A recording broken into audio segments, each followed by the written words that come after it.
David stared at his computer screen for the third time that morning, feeling like his soul was slowly dying. Another bug report, another client complaint, another 16-hour day ahead of him.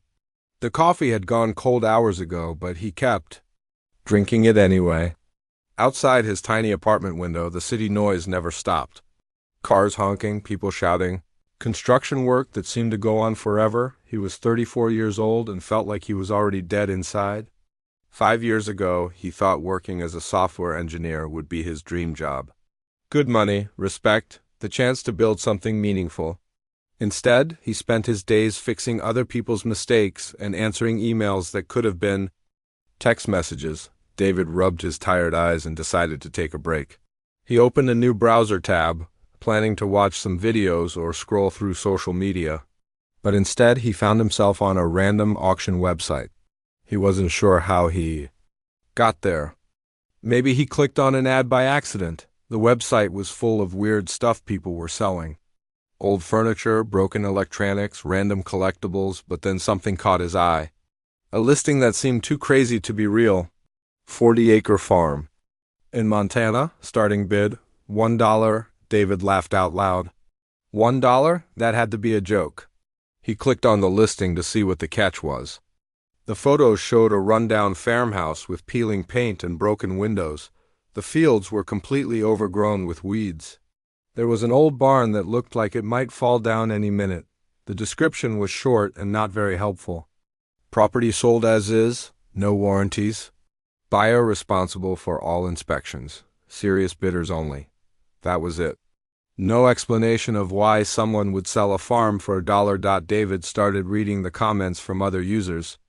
Most people were making jokes. Probably haunted, wrote one person. Must be built on toxic waste, said another. But a few comments were more serious. People talking about how the land had been for sale for years and nobody wanted it. He spent the next hour researching the property online. The farm was located in a tiny town called Willowbrook, Montana. Population, 847 people. The kind of place where everyone knows everyone else's business. The farm had changed hands 6 times in the past 20 years. Every owner had given up and left within 2 years. David found old newspaper articles about the property. Mysterious crop failures plague local farm. Another family abandons Willowbrook property. Local farm remains empty after latest owners. Disappear? The more he read, the more curious he became. What was wrong with this place? Why couldn't anyone make it work? And why was someone selling it for just $1? His phone buzzed with another work message. His boss asking why the latest project was taking so long. David felt that familiar. Knot in his stomach. The stress, the pressure, the feeling of being trapped in a life he never really chose. He looked back at the auction listing. The current bid was still $1. Nobody else seemed interested. The auction would end in 3 hours. David called his best friend, Tony. They had been roommates in college and stayed close even though Tony had moved to Denver for work. You want to do what? Tony said when David explained the situation. Buy a farm in Montana for $1. David, are you having some kind of breakdown? You don't know anything about farming? You've never even grown a houseplant. I know it sounds crazy, David said, but what if this is exactly what I need? A complete change, a chance to start over. What about your job, your apartment, your life here? David looked around his cramped apartment. Dirty dishes in the sink, clothes everywhere, the smell of takeout food that never quite went away. What life, Tony? I wake up, go to work, come home, sleep, and do it all over again. I haven't been happy in years. Tony was quiet for a moment. Okay, but why Montana? Why some random farm that nobody wants? There's probably a good reason people keep leaving. Maybe, David said. Or maybe they just weren't the right people for the place. Maybe it's waiting for someone like me? Someone like you? David, you're a computer programmer who orders pizza for dinner every night. What do you know about farming? David had to admit Tony had a point. He had grown up in the suburbs. His idea of connecting with nature was walking through the park on his lunch break. But something about this opportunity felt right. Like the universe was giving him a sign. After hanging up with Tony, David called his mom. She was even less supportive than his friend. "Sweetheart, this sounds like a midlife crisis," she said. "Maybe you should talk to someone. A therapist or a counselor." "Mom, I'm not having a midlife crisis. I'm just tired of being miserable all the time." "But a farm in Montana? You don't know anything about that kind of life? What if you get there and realize you've made a terrible mistake?" David had been asking himself the same question. But he also wondered, what if he didn't try and spent the rest of his life wondering what might have been?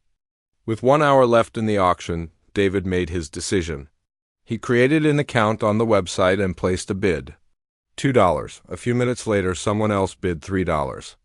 David bid 4, then 5, then 10. For the next hour, David found himself in a bidding war with 2 other people. The price went up slowly. $15, $20, $25. David's heart was racing like he was bidding on $1 million mansion instead of a broken-down farm. With 5 minutes left, the bidding stopped at $37. David waited, watching the clock count down. 4 minutes, 3 minutes, 2 minutes, 1 minute. Nobody else bid. When the auction ended, David owned a 40-acre farm in Montana for $37. He sat back in his chair, not quite believing what he had done.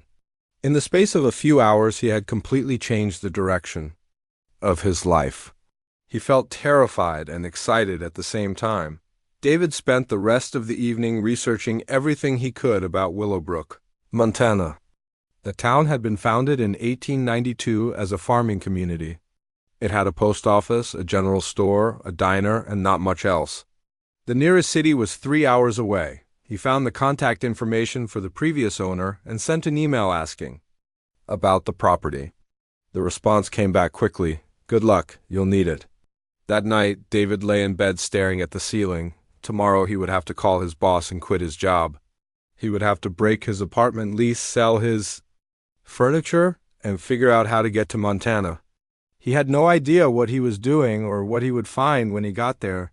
But for the first time in years, David felt truly alive. He was scared, but it was a good kind of scared. The kind that comes from taking a real risk and stepping into the unknown. As he finally drifted off to sleep, David smiled.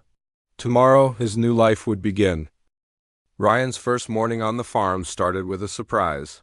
He woke up to find a casserole dish sitting on his front porch, still warm, with a handwritten note, "Welcome to Willowbrook, Eleanor."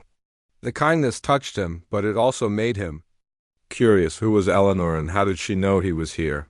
After eating the best breakfast he'd had in months, homemade biscuits and gravy, Ryan decided to explore the town and meet his neighbors. He wanted to learn about the area and maybe find out why that gas station attendant had looked at him so strangely. His first stop was Betty's Diner on Main Street. The bell above the door jingled as he walked in, and every conversation stopped. All eyes turned to look at him. Ryan had experienced small-town curiosity before, but this felt different. It felt like they knew something he didn't. "You must be the new owner of the old place," said Betty, a woman in her 60s with kind eyes but a cautious smile. "Coffee?" "Please," Ryan said, sliding onto a stool at the counter. "News travels fast around here. Honey, in a town this size, someone sneezes on one end and folks on the other end say bless you." Betty poured him coffee that smelled amazing. "So what brings a city boy like you to our little corner of nowhere?" Ryan told her about his job, his burnout, and his impulsive purchase. The other customers, a few farmers, an elderly couple, and a woman with 2 young kids, listened without trying to hide it. "That land's been empty for near 20 years, said one of the farmers, a man with weathered hands and a serious expression. "A lot of folks tried to make something of it. None of them lasted more than a few months." "Why?" Ryan asked. The farmer and Betty exchanged a look. "Just difficult land," Betty said carefully. "Sometimes things don't grow the way they should. Equipment breaks down more than it ought to. Sort of thing." Ryan sensed there was more to the story, but no one seemed willing to share details. He finished his coffee, paid, and headed to the grocery store to stock up on supplies. The store was small but had everything he needed. While he was picking out basics, bread, milk, eggs, coffee, an elderly woman approached him. She was probably in her 80s, with silver hair pulled back in a neat bun and bright blue eyes that seemed to see everything. "You're the young man who bought the farm," she said. It wasn't a question. "Yes, ma'am, I'm Ryan." "Eleanor Hartwell," she said, extending a gloved hand. "I live in the house just east of your property. I left you breakfast this morning." "That was incredibly kind of you. Thank you." Eleanor studied his face like she was trying to read something there. "What are your plans for the land?" "Honestly, I'm not sure yet. I need to get the house livable first, then maybe try some basic farming. I've got a lot to learn." Something shifted in Eleanor's expression. Relief, maybe? "Well, if you need anything, I'm just a short walk through the trees. Though I should warn you, that property can be ... challenging." "So I've heard. What kind of challenges?" Eleanor was quiet for a long moment. "The land has a history. Sometimes history leaves its mark on a place. Just ... Be careful. Pay attention to things that seem odd. And if you ever feel like something isn't right, trust that feeling." Before Ryan could ask what she meant, Eleanor had paid for her groceries and left. Over the next few days, Ryan threw himself into making the farmhouse livable. He cleared out years of dust and debris, fixed what he could, and made lists of what needed professional help. The work was hard but satisfying in a way his desk job had never been. During his breaks, he noticed Eleanor working in her garden or walking a small brown dog along the tree line between their properties. She always waved when she saw him, but she seemed to be watching his place more than just casual neighborliness would explain. On his fourth day, Ryan decided to introduce himself to other neighbors. He walked down the dirt road to the next farm about half a mile away. The property was well maintained with neat fields and a freshly painted house. The owner, a man named Tom who looked to be in his 40s, was friendly but became uncomfortable. When Ryan mentioned where he lived, "The old Hartwell place, huh?" Tom scratched his head. "Listen, I don't mean to scare you off, but you should know that property's got a reputation." "What kind of reputation?" "Nothing supernatural or anything like that," Tom said quickly. "Just bad luck, I guess. The family that owned it before left real sudden about 20 years ago. Since then, every person who's tried to farm it has run into problems. Crops fail, equipment breaks, animals won't stay in the fields, that sort of thing." Ryan asked if Tom knew what happened to the original family, the Hartwells. "Old farming family, been there for generations, good people. Had a son who was some kind of scientist, real smart, but they just packed up one day and left. Rumor was there was some kind of accident or something, but nobody really knows." That evening, Ryan sat on his porch watching the sunset paint the mountains purple and gold. It was beautiful and peaceful, but he couldn't shake the feeling that everyone was holding back part of the story. As darkness fell, he noticed a light moving through the trees between his property and Eleanor's. It looked like someone walking with a flashlight, but who would be wandering around in the woods at night? The next morning, Ryan decided to be direct. He walked over to Eleanor's house, a tidy white cottage with flower boxes under every window. She answered the door like she'd been expecting him. "Good morning, Ryan. Would you like some coffee?" They sat on her small front porch, and Ryan asked her about the history of his property. Eleanor was quiet for a long time, her hands wrapped around her coffee mug. "The farm belonged to my family," she finally said. "My husband, James, and I lived there for 30 years. We raised our son there, grew our food there, built our life there. What happened? Why did you leave?" Eleanor's eyes grew distant. "Sometimes life changes in ways you don't expect. Sometimes you have to make difficult choices to protect the people you love. Tom mentioned there was an accident. Tom talks too much." Eleanor's voice was sharper than before. "What matters is that you're there now. Just promise me something.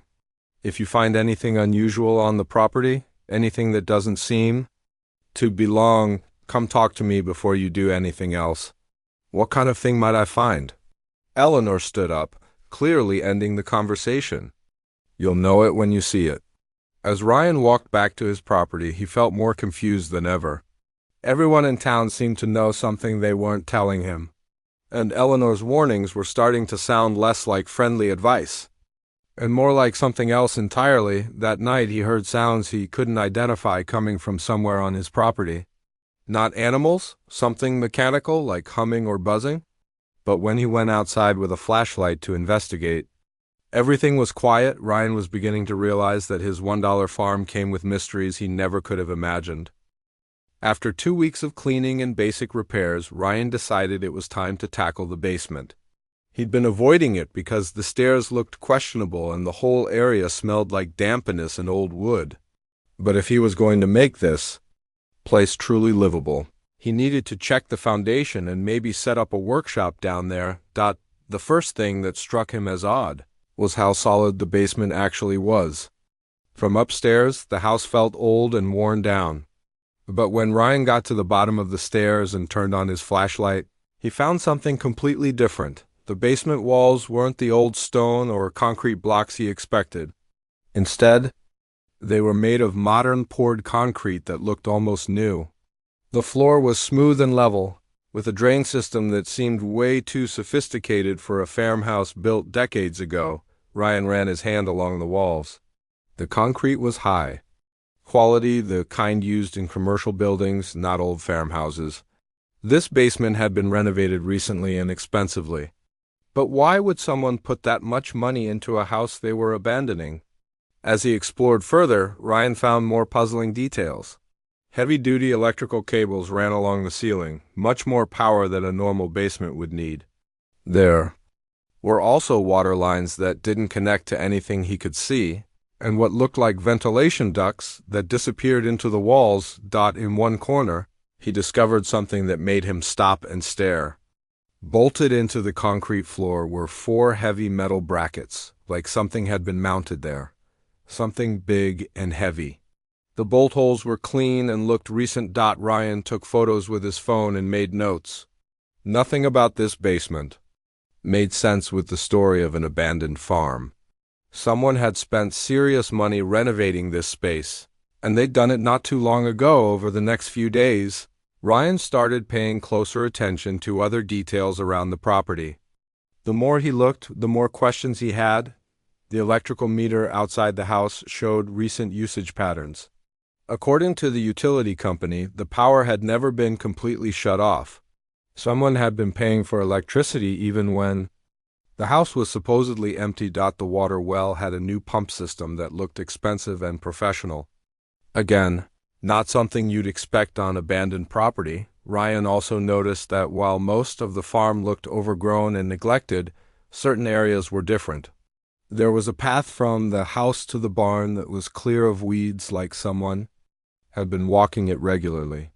And behind the barn, he found an area where the grass was different, newer and greener, like the ground had been disturbed and receded. The barn itself was another puzzle. From the outside, it looked weathered and old, matching the rest of the farm. But when Ryan examined it closely, he realized the weathering was superficial. The structure underneath was solid. The roof had been repaired recently, though someone had done a good job making it look old. Inside the barn, Ryan found more evidence that things weren't what they seemed. The floor had been reinforced with steel beams that were definitely not original. There were also anchor points in the floor, similar to what he'd found in the basement. Most puzzling of all were the holes. As Ryan explored the property, he found several spots where it looked like holes had been dug and then carefully filled in. The grass was always slightly different in these areas, and the ground felt softer when he stepped on it. One evening, while Ryan was examining one of these spots behind the barn, Eleanor appeared beside him so quietly he jumped. "Finding interesting things?" she asked. Ryan straightened up, just trying to understand what previous owners might have been doing. "This doesn't look like normal farm work." Eleanor studied the area he'd been examining. James always said farming was about more than just growing crops. Sometimes you have to dig deeper to understand what the land really needs. "Eleanor, what was your husband's work exactly?" Tom mentioned he was some kind of scientist. James was dedicated to his research, very dedicated. Eleanor's voice was careful. He believed in solving problems that mattered. What kind of problems? Eleanor was quiet for a long moment, looking across the fields as the sun set behind the mountains. The kind of problems that could change everything if solved correctly, but also the kind that could be dangerous if they fell into the wrong hands. Before Ryan could ask more questions, Eleanor had wished him good night and disappeared back toward her house. That night, Ryan couldn't sleep. Too many pieces weren't fitting together. He made a list of everything strange he'd discovered: professional-grade basement renovation, expensive electrical and water systems, recent maintenance disguised to look old, steel reinforcements in unexpected places, multiple anchor points for heavy equipment, areas where ground had been disturbed, and restored ongoing utility usage during abandonment. None of it made sense for a simple farm that had been empty for 20 years. Around midnight, Ryan heard the humming sound again. This time, he was determined to find its source. He grabbed his flashlight and headed outside. The sound seemed to be coming from underground, somewhere between the house and the barn. Ryan walked slowly across the grass, listening carefully. The humming was faint but definitely there, like machinery running deep below the surface. He knelt down and put his ear to the ground. The sound was clearer there, a steady, low-frequency hum that suggested something electrical or mechanical operating underground. As Ryan stood up, his flashlight caught something he'd missed before. Near his feet was a small metal plate, almost completely hidden by grass. It was about the size of a dinner plate and had what looked like a lock mechanism in the center. Ryan cleared away the grass and examined the plate more carefully. It was made of heavy steel and was definitely not farm equipment. It looked more like an access panel for underground utilities. He tried to lift it, but it was locked tight. The lock looked sophisticated, not the kind of thing you'd find at a hardware store. Ryan sat back on his heels, staring at the metal plate. Whatever was underneath his property, it was still active. The humming sound, the ongoing electrical usage, the hidden access panel, all of it pointed to something operating below ground. But what? And why? As he walked back to the house, Ryan noticed a light in Eleanor's window. Even though it was past midnight, she was awake. And unless he was imagining things, it looked like she was watching his property through binoculars. Ryan was beginning to realize that his $1 farm wasn't just mysterious, it was actively concealing something. Something important enough that someone was still maintaining it. Even after 20 years, the question was, what had he really bought? And more importantly, what was Eleanor's role in all of this? Sleep was impossible now. Ryan spent the rest of the night researching property records online, trying to piece together the real history of his farm. But every lead seemed to hit a dead end, and every answer only led to more questions. One thing was becoming clear. The farm's reputation for bad luck might not be natural at all. Someone might have been working very hard to make sure no one succeeded there, but why, and what were they trying to protect? The next morning, Ryan decided to test something. If Eleanor was watching his property as closely as he suspected, she'd notice if he started investigating the metal plate he'd found. He made himself visible, walking around the area with a notebook and measuring tape, acting like he was planning some kind of landscaping project. Sure enough, within an hour, Eleanor appeared at his fence line with her small brown dog, planning some gardening. She called out in a tone that was trying too hard to sound casual, just trying to figure out the best spots for different things. Ryan replied, "I found some interesting features in the ground over here." Eleanor's dog suddenly started barking and pulling toward the exact spot where Ryan had found the metal plate. Eleanor tugged the leash sharply. "Max doesn't like that area for some reason. Come on, boy." But Max wasn't giving up easily. The little dog continued to bark and strain toward the hidden access panel, like he could sense something there. "Dogs have such sensitive noses," Eleanor said, trying to laugh it off as she pulled Max away. "They smell all sorts of things we can't detect." That afternoon, Ryan made another discovery. While organizing papers in the farmhouse, he found utility bills that the previous owner had left behind. Most were normal: electric, water, phone. But there was also a bill from a company called Midwest Industrial Supply for something called Specialized Ventilation Maintenance. Ryan looked up the company online. They specialized in laboratory and research facility equipment. Definitely. Not the kind of company a normal farm would need. The bills showed regular monthly charges going back years, even during the time when the farm was supposedly abandoned. Someone had been paying for industrial-grade ventilation system maintenance. This entire time, that evening, Ryan decided to take a different approach. Instead of investigating the mysterious areas of his property, he'd watch Eleanor and see if her behavior patterns revealed anything. He positioned himself at his kitchen window with a pair of binoculars he'd bought in town. From there, he had a clear view of Eleanor's property and the area between their houses. For the first hour, nothing unusual happened. Eleanor tended her garden, fed her chickens, and did normal household activities. But as the sun began to set, her routine changed dramatically. Eleanor went into her house and came out wearing dark clothing and carrying a large flashlight. She also had what looked like a set of keys on a long chain around her neck. Moving quietly and checking to make sure no one was watching. She headed straight toward Ryan's property. Ryan grabbed his own flashlight and followed at a distance, staying hidden behind trees and bush.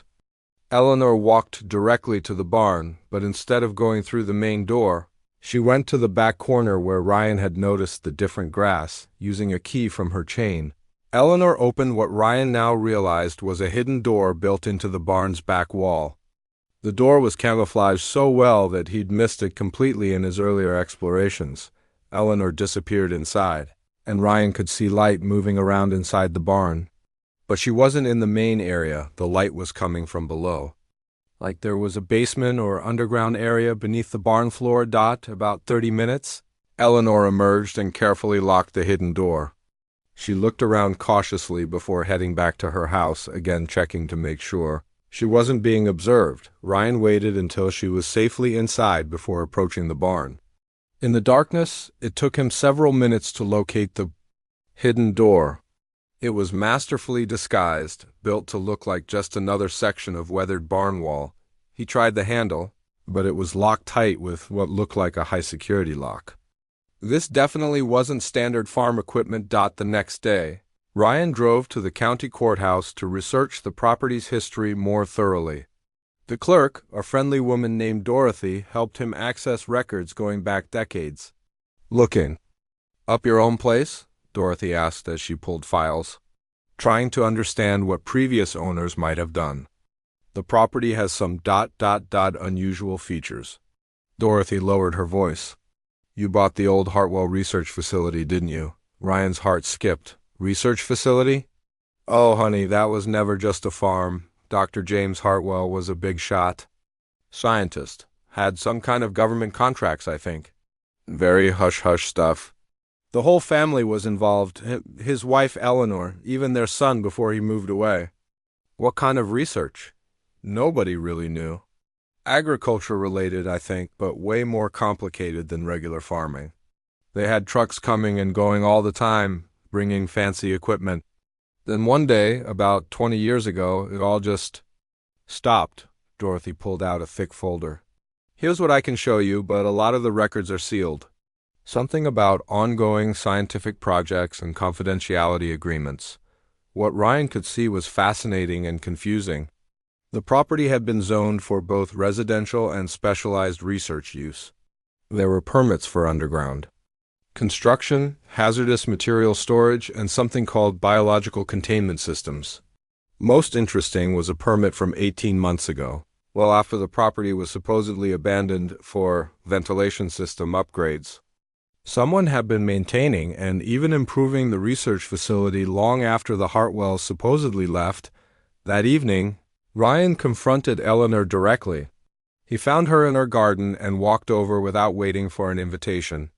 "Eleanor, we need to talk." She looked up from her tomato plants, and Ryan could see she'd been expecting this conversation. "I suppose we do. You're still maintaining whatever your husband built under my property, aren't you?" Eleanor was quiet for a long moment, then set down her gardening tools. "Would you like some tea? This conversation might take a while." They sat on Eleanor's porch as the sun set, and Ryan could see the stress lines around her eyes clearly for the first time. James spent his entire career working on projects that could help people, Eleanor began. Not for profit, not for fame, but because he believed science should serve humanity. What kind of projects? Ways to grow food in places where nothing should be able to grow. Methods to make crops that could survive drought, disease, extreme weather. He wanted to solve world hunger, Ryan. Eleanor's voice grew stronger as she continued. But he also knew that kind of breakthrough could be dangerous in the wrong hands. Large corporations, governments with bad intentions, they would use his work to control food supplies, not to help people. So he kept his research secret, not secret, protected. James built the most advanced agricultural research facility in the world, right under that farm. He was so close to breakthroughs that could change everything. Ryan felt a chill. What happened 20 years ago? Eleanor's eyes filled with tears. James died suddenly, heart attack. Our son wanted to sell everything to the highest bidder. So I made a choice. I've been protecting James's work ever since, waiting for the right person to continue it. Someone like me? Eleanor studied Ryan's face in the growing darkness. Someone who bought the land for $1 because they were looking for something meaningful, not someone who came looking for what they could exploit. The weight of what Eleanor was telling him settled over Ryan like a heavy blanket. He hadn't just bought a farm. He'd inherited a responsibility that could potentially change the world.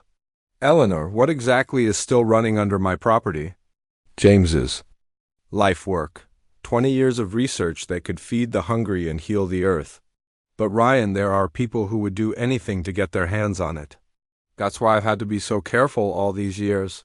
As if to emphasize her point, a car drove slowly past on the main road, its headlights sweeping across their properties. It was the third time Ryan had seen the same vehicle in the past week. Eleanor noticed it too. We're running out of time, she said quietly. I'm getting too old to protect this secret much longer, and I think others are starting to suspect. Ryan looked across at his property, knowing now that somewhere beneath the innocent-looking farm was something that could change the world. The question was he ready for that kind of responsibility? Ryan couldn't sleep that night. Eleanor's revelation had turned his simple dream of farm life into something much bigger and more complicated. Every time he closed his eyes, he thought about the responsibilities she'd described, and the mysterious research facility hidden beneath his property. Around 2 a.m, the humming sound returned louder than he'd ever heard it before. This time, Ryan wasn't going to let curiosity wait until morning. He needed to know what was really underneath his farm. He dressed quietly and grabbed his flashlight along with a crowbar he'd been using for renovation work. If there were access points to the underground facility, he was going to find them. The humming led him toward the barn, just as he'd suspected. But tonight, something was different. There was also a faint glow coming from the area around the hidden door Eleanor had used. As Ryan approached, he realized the glow wasn't coming from inside the barn. It was coming from the ground itself. Specifically, from the metal access plate he'd discovered days earlier. Someone had left it slightly open. Ryan knelt beside the plate and carefully lifted it the rest of the way. Below was a narrow shaft with a ladder built into the side. The glow was coming from lights far below, and the humming sound was much clearer now. Definitely some kind of machinery operating at full capacity. Without giving himself time to lose his nerve, Ryan started climbing down. The shaft was deeper than he'd expected, at least 20 feet. As he descended, the air became cooler and cleaner, like it was being filtered. When he reached the bottom, Ryan found himself in a small chamber with a heavy door marked "Authorized Personnel Only." The door was unlocked. Ryan pushed it open and stepped into something that took his breath away.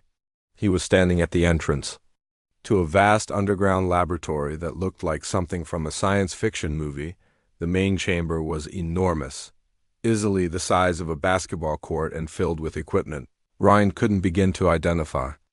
There were computer stations with monitors showing complex data streams, analysis machines that hummed quietly, and rows upon rows of specialized growing chambers containing plants he'd never seen before. Everything was clean, modern, and clearly maintained. This wasn't an abandoned facility, it was an active research laboratory operating in secret beneath his farm. Ryan walked deeper into the facility, amazed by the scale and sophistication of what he was seeing. There were multiple chambers connected by corridors, each one dedicated to different types of research. He saw rooms full of soil samples from around the world, chambers where plants grew under artificial lights in controlled environments, and laboratories where genetic research was clearly taking place. In one room, Ryan found detailed maps showing agricultural conditions across the globe, with areas of drought, famine, and crop failure marked in red. The maps were covered with notes and calculations, showing how different plant modifications could address specific regional problems. Another chamber contained what looked like a seed bank, thousands of carefully labeled samples stored in temperature-controlled units, but these weren't ordinary seeds. The labels described varieties that could grow in salt water, survive extreme temperatures, and produce higher yields than anything Ryan had heard of. As he explored, Ryan began to understand the scope of what Dr. James Hartwell had been working on. This wasn't just agricultural research, it was a comprehensive effort to solve global food security through advanced science. But the most impressive room was the central laboratory. Here, Ryan found Dr. Hartwell's personal research station, exactly as he'd left it. Notebooks filled with handwritten observations sat next to high-tech analysis equipment. Computer screens displayed ongoing experiments that had apparently been running automatically for years. Ryan opened one of the notebooks and was amazed by what he read. Dr. Hartwell had been on the verge of breakthrough discoveries that could revolutionize farming. Plants that could grow in desert conditions using minimal water. Crops that could naturally resist diseases without harmful pesticides. Varieties that could produce twice the nutrition in half the space. According to his notes, Dr. Hartwell had been working with scientists around the world, sharing information and collaborating on solutions to hunger and environmental destruction. But he'd kept the most advanced research hidden here, away from corporations and governments who might misuse it. One journal entry caught Ryan's attention. The corporate interests are getting more aggressive. 3 more attempts to steal research. Data this month. Eleanor thinks we should destroy everything rather than let it fall into the wrong hands. But I can't bear to eliminate work that could save millions of lives. I need to find another solution. The entry was dated just 2 weeks before Dr. Hartwell's death. As Ryan continued reading, he realized Eleanor had been telling the truth about everything. Dr. Hartwell had died knowing that his research could change the world, but also knowing that powerful people would use it for profit rather than humanitarian purposes. The journal showed that Eleanor had been maintaining the facility alone for 20 years, keeping the research safe while waiting for someone trustworthy to continue the work. Ryan was so absorbed in reading that he didn't notice the footsteps behind him until it was too late. I was wondering when you'd find your way down here. Ryan spun around to find Eleanor standing in the laboratory doorway. She was wearing coveralls and work gloves, and she looked completely at home in the high-tech environment. Eleanor! I'm sorry, I didn't mean to break in. I heard the humming and found the access shaft open. I left it open for you, Eleanor said calmly. It was time. Ryan stared at her. You wanted me to find this? Eleanor nodded and walked into the laboratory, like she'd done it thousands of times before. Ryan, I've been maintaining this facility for 20 years, waiting for the right person to take over. Someone who would understand the importance of the work and protect it from those who would misuse it. But how did you know I was the right person? Eleanor smiled for the first time since Ryan had met her. Because you bought a farm for $1 without knowing anything about farming. That told me you were looking for purpose, not profit. And because you've been asking the right questions instead of trying to exploit what you found. She gestured around the laboratory. This is James's legacy. Research that could end hunger, heal damaged farmland, and help humanity adapt to climate change. But it needs someone young and dedicated to continue the work. Ryan looked around the amazing facility, feeling overwhelmed. Eleanor, I'm a computer programmer. I don't know anything about agricultural science. James started as a chemistry student and taught himself everything else. The important thing isn't what you know now, it's whether you're willing to learn, and whether you care enough to do the work right. Eleanor walked over to a computer terminal and pulled up files showing the current status of various experiments. The facility has been running automatically, but it needs human guidance to reach its full potential. The research is so close to breakthrough discoveries that could change everything. What about the people you mentioned? The ones who want to steal the research? Eleanor's expression grew serious. They're still out there. Corporate interests who would turn this work into profit-driven products that only wealthy nations could afford. Government agencies who would use it as a weapon. That's why we've had to be so careful. She showed Ryan a security system he hadn't noticed, cameras and sensors throughout the facility that monitored for any unauthorized access. The bad luck reputation of the farm wasn't an accident, Eleanor explained. I made sure that anyone who came here looking to exploit the land would face enough problems to drive them away. But you were different. You came here looking for a new life, not looking for what you could take. Ryan sat down heavily in Dr. Hartwell's chair, trying to process everything he was learning. So what happens now? Eleanor pulled up a chair beside him. Now you have a choice to make. You can walk away, sell the property, and go back to your old life. Or you can stay and help complete work that could literally save the world. But I don't have any training in this kind of research. James left detailed instructions for everything. And I can teach you what I've learned over the past 20 years. But Ryan, this isn't just about science. This is about protecting something precious from people who would use it for harm. As if summoned by their conversation, an alarm sounded softly somewhere in the facility. Eleanor quickly moved to a monitor that showed the view from external security cameras. What is it? Ryan asked. Eleanor's face was grim. Someone's on the property. Someone who shouldn't be here. On the screen, Ryan could see two figures in dark clothing moving carefully around the barn, using professional equipment to scan for hidden entrances. Corporate security, Eleanor said quietly. I was afraid this might happen. They must have finally tracked down the research facility. Ryan felt his heart racing. What do we do? Eleanor was already moving toward a control panel. We protect 20 years of work that could change the world. Ryan, are you ready to make that choice I mentioned? Looking at the screen showing intruders, trying to break into the facility, and then looking around at the amazing research laboratory that could help solve world hunger, Ryan realized his decision was already made. Tell me what to do. The security alarm stopped as suddenly as it had started. Eleanor's fingers flew over the control panel, and the monitors showed the two intruders retreating quickly toward the road. Motion sensors and floodlights, Eleanor explained, her voice shaky but relieved. Usually enough to scare away casual trespassers. But professional thieves will be back with better equipment. Ryan stared at the now empty screens, his mind racing. How long have you been dealing with this? Eleanor slumped into a chair, suddenly looking every one of her 82 years. 20 years, Ryan. 20 long years of protecting this secret. Alone, she gestured around the laboratory. When James died, I thought about destroying everything. It would have been easier. But I couldn't bring myself to eliminate research that could help so many people. Eleanor stood and walked to a wall covered with photographs. Ryan hadn't noticed them before, but now he could see they showed Dr. Hartwell working in the laboratory, collaborating with other scientists and conducting field tests of his research. James wasn't just my husband, Eleanor said softly. He was my research partner. I have a doctorate in molecular biology, though I've been pretending to be just a simple farm wife for the past 2 decades.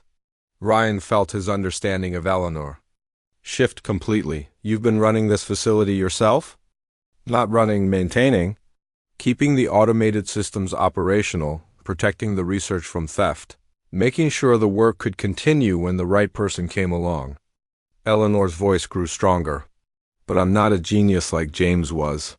I could preserve what he built, but I couldn't advance the research to its full potential. She pulled out a thick folder from a locked cabinet. I need to tell you everything.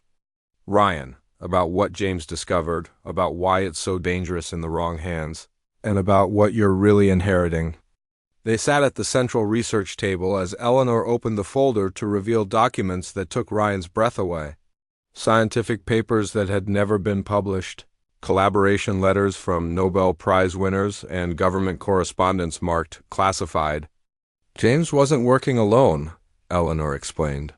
He was part of an international network of scientists, trying to solve global food security without corporate or political interference. They shared information freely, worked together across borders, and refused to patent discoveries that could save lives. Eleanor showed Ryan a letter from a scientist in Africa, describing successful tests of drought-resistant crops based on James's research. Another letter from India detailed how modified rice varieties were helping small farmers feed their families even during failed monsoons. The work was having an impact, Eleanor continued, but that's exactly what made it dangerous. If one corporation or government controlled this research, they could literally control who eats and who starves. Ryan studied the documents, amazed by the scope of the global collaboration. So, when Dr. Hartwell died, you took over protecting not just his research, but the entire network's work? The network dissolved after James died. Too dangerous to continue with corporate espionage getting more aggressive. But James had been the central hub. Most of the advanced research was stored here. Eleanor pulled out another set of documents that made Ryan's hands shake as he read them. Corporate memos discussing acquisition of strategic agricultural assets, government reports on food security as national defense, and intelligence briefings about locating unauthorized research facilities.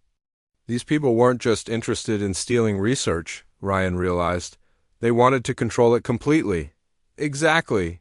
Which is why I've spent 20 years making this place look abandoned while secretly maintaining everything. The farms. Reputation for bad luck wasn't accidental. I made sure that anyone who came here looking for profit would face enough problems to drive them away. Eleanor showed Ryan detailed records of her efforts. Equipment failures that she'd carefully orchestrated, crop diseases that she'd introduced to drive away would-be farmers, and even the strategic spreading of ghost stories about the property. But you were different, Eleanor continued. You bought the land without knowing its history, without researching its commercial potential. You came here looking for a new life, not looking for what you could exploit. Ryan felt the weight of responsibility settling on his shoulders. Eleanor, what exactly are you asking me to do? Eleanor walked to a computer terminal and brought up displays showing the current status of various research projects. Charts and graphs filled the screens, showing plant growth rates, genetic modifications, and field test results from around the world. The research is at a critical point, she explained. James was on the verge of perfecting crop varieties that could grow in salt water, survive extreme heat, and produce 3 times normal yields. But the work needs someone young and dedicated to complete it. She showed Ryan documentation of partnerships with small farmers and humanitarian organizations around the world, all waiting for the research to be completed so they could begin feeding people who were currently going hungry. This isn't just about scientific discovery, Eleanor said. It's about preventing corporations from turning food into a weapon while helping real people solve real problems. Ryan looked around the sophisticated laboratory, then back at the elderly woman who had protected it for 2 decades. Why me, Eleanor? You don't really know me, Eleanor smiled sadly. I know you better than you think. I've been watching you for weeks, seeing how you approach problems, how you treat people, how you handle responsibility. But most importantly, I know you care about doing the right thing even when it's difficult. She pulled out one final document, a legal paper transferring all research rights and facility ownership to Ryan. I'm dying, Ryan. The words hit him like a physical blow. What? Cancer? The doctors give me maybe 6 months. That's why those security alarms tonight weren't just about protecting the research. They were about running out of time. Eleanor's voice was matter-of-fact, but Ryan could see the fear in her eyes. I've been searching for 3 years for someone who could take over this responsibility. When you bought the farm for $1, when you started asking the right questions, instead of trying to get rich quick, I knew you might be the person I'd been looking for. Ryan felt overwhelmed. Eleanor, I'm not qualified for this. This research could change the world, and I'm just a burned-out programmer who wanted to grow vegetables. James started as a chemistry student who wanted to help his family's farm survive drought. Qualification isn't about credentials. It's about caring enough to do the work right and being trustworthy enough to protect it from those who would misuse it. Eleanor walked to a wall safe and removed several items: research journals, access codes, and contact information for the global network of scientists who had worked with James. "The choice is yours," she said. "You can walk away, and I'll arrange for the research to be destroyed rather than stolen. Or you can stay and help complete work that could feed the hungry and heal the earth." She handed him a key. "This opens every door in the facility. If you decide to stay, everything James built becomes your responsibility. The research, the secrecy, the protection from those who would exploit it." Ryan held the key, feeling its weight. Through the laboratory windows, he could see the sun beginning to rise over the Montana mountains. In a few hours he'd been planning to start planting his first garden as a simple farmer trying to escape city life. Now he was being asked to become the guardian of research that could change the world. "What about those people who were here tonight?" Ryan asked. Eleanor's expression grew grim. "They'll be back with better equipment and more people. The secret is getting harder to keep, and time is running out." She showed Ryan security footage from the past few months, multiple attempts by different groups to access the property, sophisticated scanning equipment being used to detect underground facilities, and surveillance teams watching the farm from a distance. "I've managed to discourage them so far, but I'm getting too old and too sick to keep fighting. If you don't take over, Ryan, everything James worked for will be lost." Ryan looked around the amazing facility one more time, thinking about Eleanor's 20-year sacrifice, Dr. Hartwell's vision of solving world hunger, and the responsibility being offered to him. "If I say yes," he said slowly, "what happens next?" Eleanor's face lit up with hope for the first time since he'd known her. "Then we have work to do. Research to complete, secrets to protect, and a world to help feed." Outside, the Montana sunrise painted the sky in shades of gold and pink. Ryan realized that whatever choice he made in the next few minutes would determine not just his own future, but potentially the future of millions of people around the world. The weight of that responsibility was terrifying. But as Ryan looked at Eleanor's hopeful face and thought about the research that could help solve world hunger, he knew there was really only one choice he could make. Ryan took the key from Eleanor's hands, and with that simple gesture, everything changed. The weight of it seemed to represent the enormous responsibility he was accepting. "I'll do it," he said quietly. "I'll protect the research and try to continue the work." Eleanor's eyes filled with tears, and for the first time since Ryan had met her, she looked truly at peace. "James would be so proud," she whispered. Over the next several hours, Eleanor began showing Ryan the full scope of what he was inheriting. The underground facility was even larger than he'd initially realized, with multiple levels and specialized research areas that she hadn't shown him during his first visit. They took an elevator down to the second level, where Ryan discovered something that took his breath away: a massive underground greenhouse filled with plants he'd never seen before. "This is where James conducted his field tests," Eleanor explained as they walked through rows of extraordinary crops. "These plants can grow in soil that's too salty for normal agriculture, using water that would kill regular crops." Ryan examined plants that looked like corn but grew in what appeared to be sand mixed with salt. Others resembled wheat but were thriving under conditions that should have been impossible. The breakthrough was understanding how desert plants manage salt, Eleanor continued. James figured out how to give food crops the same genetic abilities, without making them less nutritious or changing their taste. She led him to another section where vegetables grew in what looked like pure clay soil, drought-resistant varieties that can survive on minimal water while producing higher yields than traditional crops. But the most impressive area was the protein research section, where Eleanor showed Ryan plants that could produce complete proteins usually found only in meat. "Imagine solving malnutrition and reducing environmental impact at the same time," she said. "These plants could feed people nutritiously while using a fraction of the land and water required for livestock." As they explored, Eleanor shared stories of how the research had already helped people around the world through the secret network James had established. "Small farmers in Kenya are growing drought-resistant corn based on James's research," she said, showing Ryan photographs and letters from grateful families. "A village in Bangladesh is using salt-tolerant rice to farmland that was previously useless." The impact was real and immediate. But Eleanor also showed Ryan the darker side of the story. In a secure file room, she revealed documentation of corporate attempts to steal the research.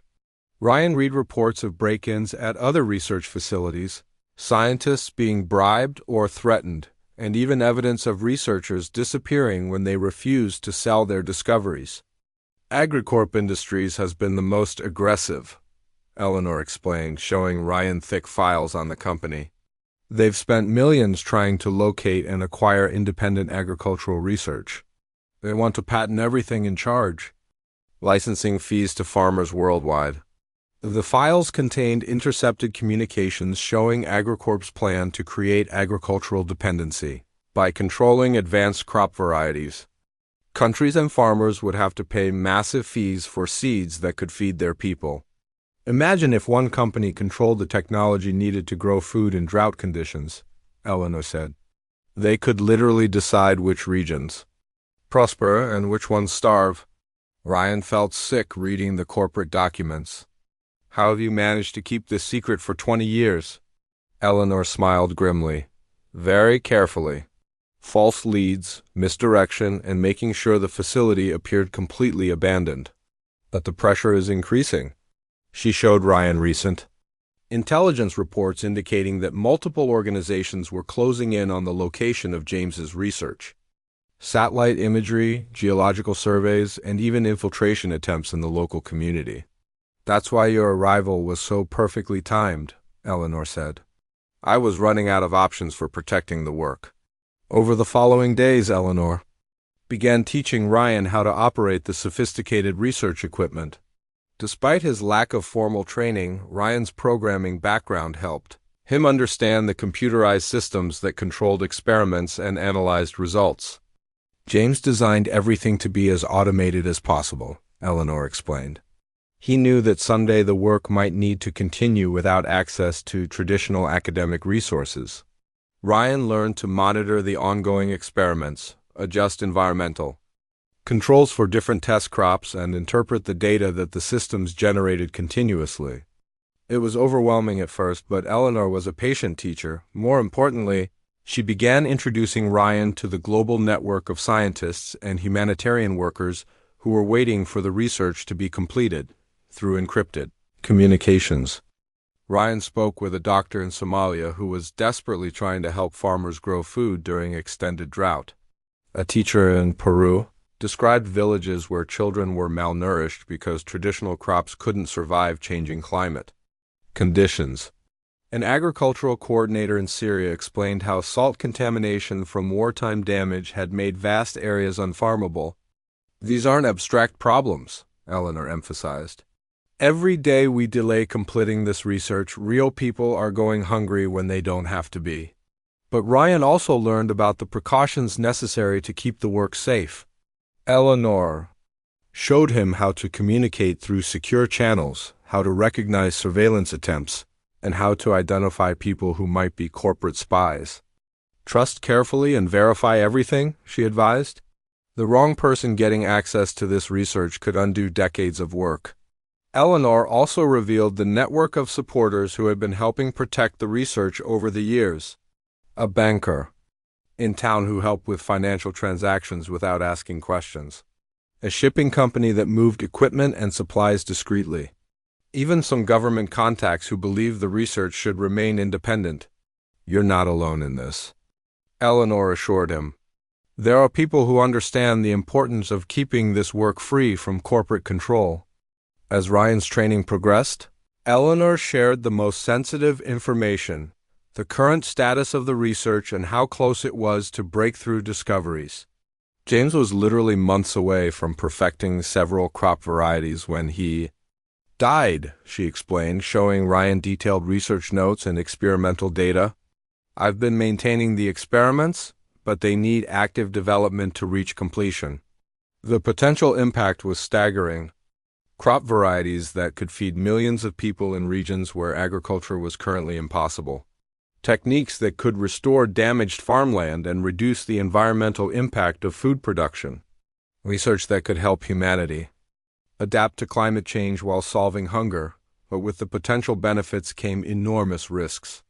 Eleanor showed Ryan evidence that AgriCorp and other corporations were accelerating their efforts to locate and steal the research. They know something significant is out there, she said. And they're getting desperate enough to use increasingly aggressive tactics. Recent intelligence suggested that corporate teams were planning more direct action, potentially including forced entry to suspected research sites. Time is running out, Eleanor said gravely.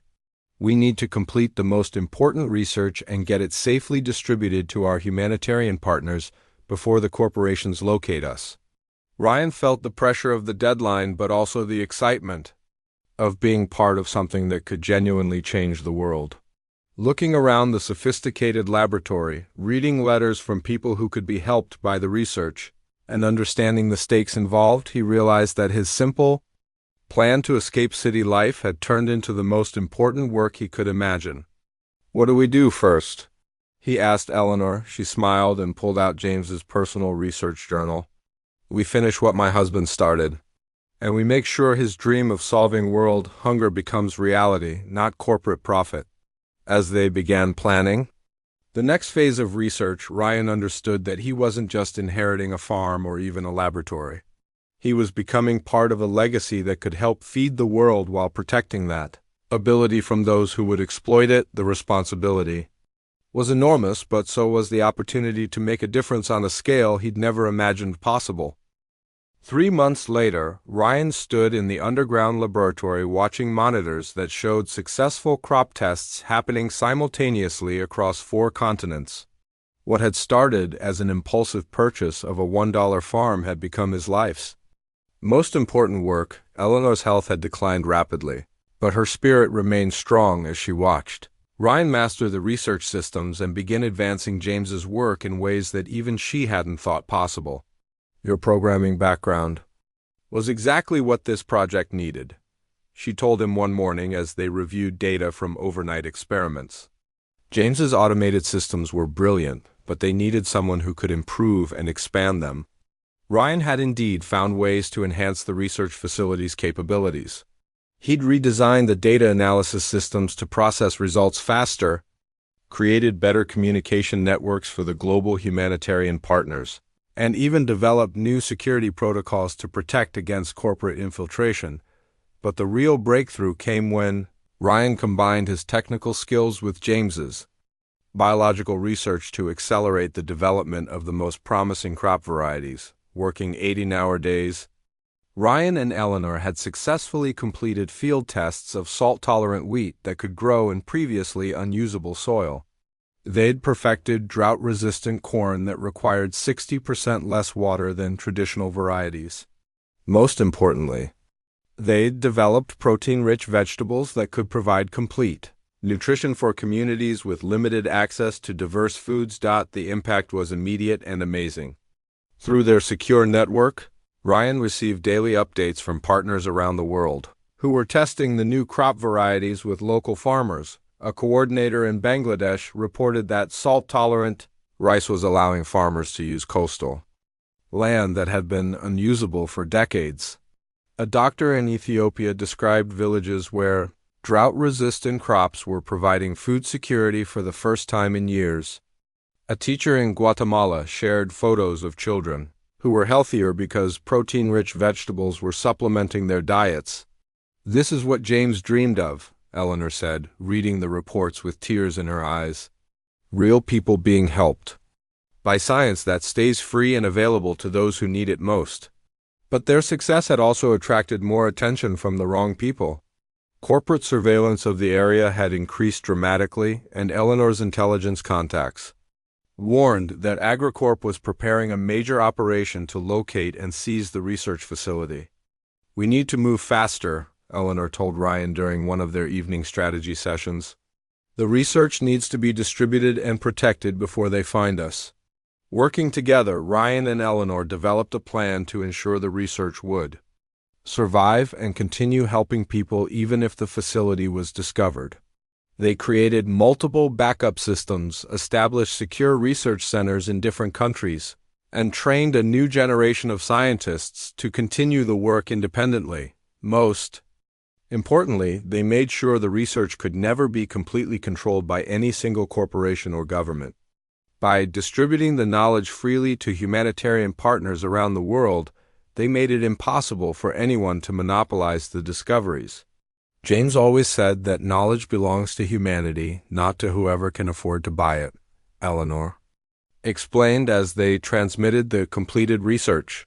To secure locations on 6 continents, the legal arrangements were complex but necessary. Ryan established a trust that would own the research and facility, with strict guidelines ensuring that any discoveries would be made freely available to small farmers and humanitarian organizations. Worldwide. Eleanor had insisted on one particular clause: no research could ever be patented or sold to corporations for exclusive use. "If someone wants to use this work commercially, they can," Ryan explained to their lawyer. "But they can't prevent others from using it, and they can't charge licensing fees to farmers who need it to feed their families." On a sunny morning in late spring, Ryan stood in the fields above the underground laboratory, looking at his first successful crop of salt-tolerant tomatoes. They were growing in soil that should have been too damaged to support any agriculture, but they were thriving and producing fruit that tasted better than anything he'd ever grown. Eleanor sat on the porch of the farmhouse, which Ryan had lovingly restored while maintaining its humble appearance. To anyone passing by, it still looked like a simple farm where a young man was trying to make a living growing vegetables. But beneath the surface, the research continued around the clock. New discoveries were being made daily, solutions were being found to agricultural problems that had seemed impossible, and the work was helping people around the world while remaining protected from those who would exploit it. "I used to think my biggest accomplishment was writing software that helped people order food online," Ryan told Eleanor as they watched the sunset from the porch. "Now I'm helping people grow food who never had enough before." Eleanor smiled, her face peaceful despite her declining health. James would say that's the difference between using your skills for profit and using them for purpose. That evening, Ryan received a message through their secure network that made both of them cry.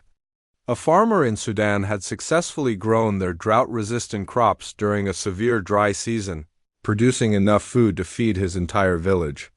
22 years ago, James planted seeds that could change the world, Eleanor said, holding the message. Today, those seeds are finally feeding people who need them most. Ryan looked across his property, knowing that hidden beneath the simple farm appearance was one of the world's most advanced agricultural research facilities. The journey from burned-out programmer to guardian of world-changing research had been unexpected, but it felt like the most natural thing he'd ever done. The corporate threats were still real, and the responsibility was enormous. But Ryan had found something worth protecting, worth fighting for, and worth dedicating his life to. He'd bought a farm for $1 and discovered that sometimes the most valuable things in life are the ones that aren't for sale. Eleanor had hidden her secret for 2 decades, waiting for someone who would value the research for its ability to help people rather than its potential for profit. Together, they had ensured that Dr. James Hartwell's dream of solving world hunger would continue, protected from exploitation and freely available to those who needed it most. As the stars came out over Montana, Ryan understood that his real farming had nothing to do with the crops growing in his fields. His real harvest was the hope and food security he was helping create for people around the world who had been waiting for exactly this kind of breakthrough. The $1 farm had cost him everything he thought he wanted from life, but it had given him something infinitely more valuable: the chance to help change the world for the better.